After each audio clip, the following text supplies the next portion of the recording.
নমস্কার বন্ধুরা, আমার ইউটিউব চ্যানেলে সবাইকে স্বাগত। তো আজকে প্রকাশিত হয়ে গেছে পোস্ট অফিসে জিডিএস এর ফার্স্ট মেরিট লিস্ট।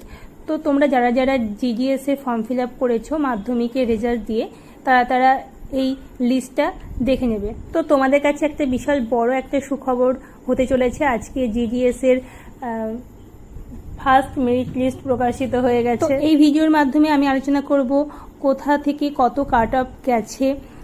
তো সম্পূর্ণভাবে ভিডিওটি দেখো, ভালো লাগলে অবশ্যই লাইক করে দেবে, কমেন্ট করে জানাবে কেমন লাগলো আজকের এই ভিডিওটি। আর এরকমই জব ইনফরমেশন বা পরীক্ষা সংক্রান্ত সমস্ত চাকরির খবর পেতে আমাদের চ্যানেল আওয়ার স্টাডি জোন অবশ্যই সাবস্ক্রাইব করে দেবে এবং বন্ধুদের সাথে শেয়ার করে দেবে এই সমস্ত ভিডিওগুলি পাওয়ার জন্য। পোস্ট অফিস জিডিএস এর থেকে ফার্স্ট মেরিট লিস্ট প্রকাশিত হয়ে গেছে। তোমরা ওয়েস্ট বেঙ্গলে যে সমস্ত জায়গা থেকে ফর্ম ফিল আপ